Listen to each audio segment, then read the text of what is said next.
Shout out to the boss. You guys keep up with Keffals Shameless Grift. Have you seen some of her recent tweets? She's like really going in this like anti-communist direction, posting shit like this all the time. The reason I'm so passionate about the topic of tankies is because I used to be in the Communist Party. I used to defend Stalin. I used to defend genocide. I know what they say behind closed doors. They want power, and if they get it, they want to put all actors in camps. So you guys know that like I'm not a tanky myself, and Zach and I don't really do the whole thing where it's We like run the tanky brigade. What are you talking about? We're flag waving tankies. We're soldiers. but it's I also do think it's really weird when people supposedly on the left somehow end up spending more time shitting on like communists than they do like right wingers or conservatives or you know what I'm saying? Like why is your whole Twitter timeline about tankies and communists? Like you seem really obsessed with this, but I know you haven't followed Keffels's career very much, if at all, Zach. But did you have any thoughts on this? I know almost nothing about Keffals. I know that she's popular and that she had beef with Destiny, and then that she was in that one picture of Destiny and Vosh eating dinner in DC the other day, and then she did not look very pleased to be there. Um, but yeah, no, I mean this is kind of like I don't know, it's like LARPy. It's like, yeah, dude, I'm sure there are college campuses where there's fucking a bunch of people who are mentally unwell who are saying things like, "Oh, if we get power, it'll be death to all who oppose us," and whatever. But I mean, that just it gives all of leftism a bad name. It like shines a light on like the most absolute fringe, most absolute like basically what you're revealing is that you never had a very good sense of like political acumen. You were like, oh, I got swept up by the absolute most minority position that you could possibly hold on the internet, the like rabid fucking like Stalinist tanky left, and like it could happen to you, and it's like, actually, bro, that doesn't happen to most people. Yeah. That's not compelling to the rest of us. We actually enjoy our rights. I've always held, and so has Gavin, that like, we like to be the apex of like collectivism and personal freedom, right? So it's like, yeah, don't harm anybody, go after it, but like if you're going to harm other people, like then we do believe in regulation. You know what I mean? Pretty simple. Yeah, totally. And to act like this is some sort of like edgy thing to say or like something that's not already the mainstream thought, um, like being anti-communist is somehow a wow, what a bold, brave position to take, as if that's not what like the entire mainstream media, the education system in this country, like that's what has been shoved down the throats of all Americans for basically all of time. Don't act like it's some radical position to come out here and be like, I don't really like communism. I think communism is kind of scary. Like, wow. Bro, yes. Okay. So you know how I just mentioned I was like, so my car, the Bluetooth speaker's broken, so I just listen to whatever's on the fucking radio. So I'm always like fucking sifting through it. I mentioned how there was a really bass guy that snuck through on 90.1 The Bridge, but when I was driving back home, I hear less bass discussion, and it was just these two fucking boomer assholes, and they were like, "We're doing a Back the Blue live event here in Prairie Village, and you guys should come out." And isn't it just a goddamn shame that you have to even do an event like this? Like you have to say, "Hey, the police aren't that scary. They're just they're SUVs and sunglasses, and I don't know what it is about the cops." That's literally what they were saying. Is it the SUVs? They're moms and dads just like you all. And I'm just like, are you fucking kidding me? So they had to get a good bolt of propaganda, but that's basically what Keffals is doing, right? She's basically like, I'm being brave enough to come out here and tell y'all that I love my country. Now I know it's or better yet, actually, do you know what it is? Do you know what it is? It's the left wing, or I don't know what you would call it. It's like the terminally online version of the I am not afraid to say Merry Christmas. I'm not afraid to say it anymore. I'm going to say it to you.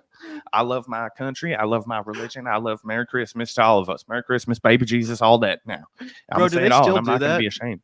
Do they still? I feel like ever since I graduated from like high school, I'm kind of out of touch with what people like. That's because that's because they're letting the liberals win. They're letting the liberals win. Nobody's allowed to the say it no war more. on That's why you ain't never Christmas heard it. No, mode. he's this man, this poor son of a bitch right here, this poor boy right here. He says it's been since he's graduated high school that anybody's been allowed to say Merry Christmas to him. Well, I know we're a little early, son, but Merry Christmas. I'm not afraid to say it. I'm a brave soldier. I'm a soldier of God. I'm a God warrior, and I will speak my truth. God damn it, and I will shine a light upon those that intend to spread darkness. God damn it. Now, thank you all. Dude, I will never forget that year. I think it was our senior year of high school when everyone was freaking out about the red cups at Starbucks and how they were Bro, I taking almost Christ went out of into the. Christmas. They took the Christ out of Christmas. God damn it! I remember Yeah, Trump, roast us. because it was going on like concurrently to the primary. Trump was talking about like, I think we might have to remove all the Starbuckses from Trump towers. Who knows? I don't think that ever happened, obviously, but yeah, dude, people were acting like that was such a scandal. Um, they're like, tell the name is Merry Christmas, and then they'll have to say it out loud when they call your name. Do you remember that shit, bro? This Oh, was dude, 100%. And I'll tell you what now. Yeah, this is. No, I can't do it anymore. We're gonna go to the well too much. We can move on to the next story. Do we have any more super chats to get to before we tankies aren't any worse than capitalist defenders? Actually, they are, Brian, because here's why.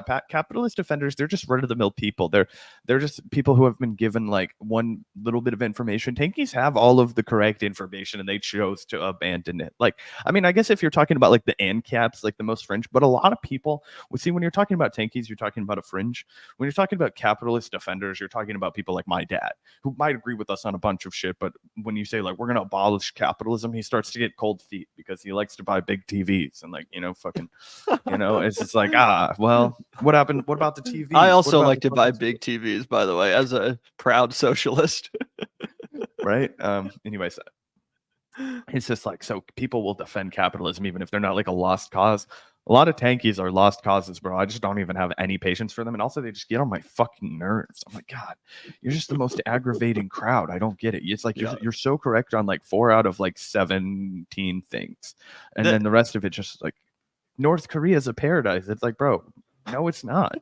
Like, Yeah. Yeah. The annoying thing about tankies is that, like, while they're defending authoritarianism, they're pretending to do it from the left. Whereas, like, at least capitalist defenders aren't pretending to be leftier than thou. They're not pretending to be more progressive than you or, like, more of a revolutionary because they have a fucking photo of Lenin on their bedroom wall. That's what's annoying about tankies. But to be fair to tankies, they are a fringe. They're not as big of a deal as people like Keffals will have you believe. They really are just like an online subculture of people that treat politics more like an aesthetic or a club than an there's actual way more people movement. who hate Yep. tankies than there are tankies, which is Yep. why Keffels has made the pivot she's making. Yeah. They're also deeply paranoid people, from what I've come to understand about tankies, like the real committed tankies. They don't trust any news or information, like for real, unless goddamn Whitney Webb wrote the It's the article. gray zone or the what is it? What's the name of that Last fucking the American, whatever the hell, Last vagabond. American Yeah. Vagabond, dude. That shit is crazy. I remember when we were like we first found out about that shit, and I was like, because it was so funny. We didn't even find out about it from politics. Like, guys, judge me a little bit because he is like a turf and he's kind of gross. But I at one point, just to get the back catalog of all the Tim Dillon interviews, I did fucking pay for them and Patreon for 1 month.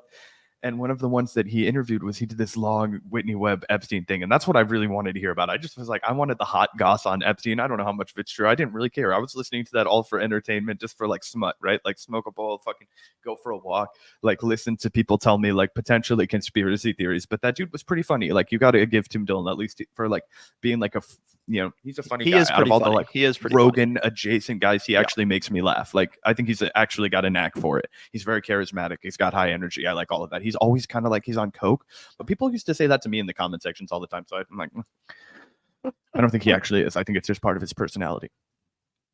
But anyway, that was how I found out about her. I was like went and I was like, wow, let's see what like her reporting looks like. And then it was like all like Bill Gates and like, fucking Wi-Fi and like 5G and all this 5G. shit. And I was like, we got one of these on our hands. And now people actually started taking her seriously in like other contexts. And I was like, oh no, guys, no, not this lady. Like, trust me, bro. Like, and I think she also, but what is with it? Like, I'm not even talking shit, right? But like, what is it with like far lefties? They just like move to like some random country and that's where they start doing their reporting from. It's like, yeah, I'm just out here in Costa Rica. And I'm like, yeah, but why? Like, why Costa Rica? Like, I get it, probably beautiful there, but like, what took you there, dog? Like, I'm just curious. Like, I'm in Kansas City, and people are like, that's a weird place to be. And I'll be like, yeah, I know. That was where I got shat out, and I've been stuck here my whole fucking life. At least I have an excuse. I have a reason. Okay, right? I don't know. The corn's pretty tasty, and I know my way around. I don't know fucking any. Well, if I was in like Uzbekistan, you'd be, where were you born? I'd be like, Kansas City. They'd be like, how the fuck did you get here? I'd be like, well, what do you mean? How did I get here? Like, how does anybody get anywhere? Like, that wouldn't be like a fucking good answer. You would want to hear. She lives in Chile. Okay, Chile. Again, I've heard it's a beautiful spot. I know Salisa's been to Chile and she loved it, but I've never been.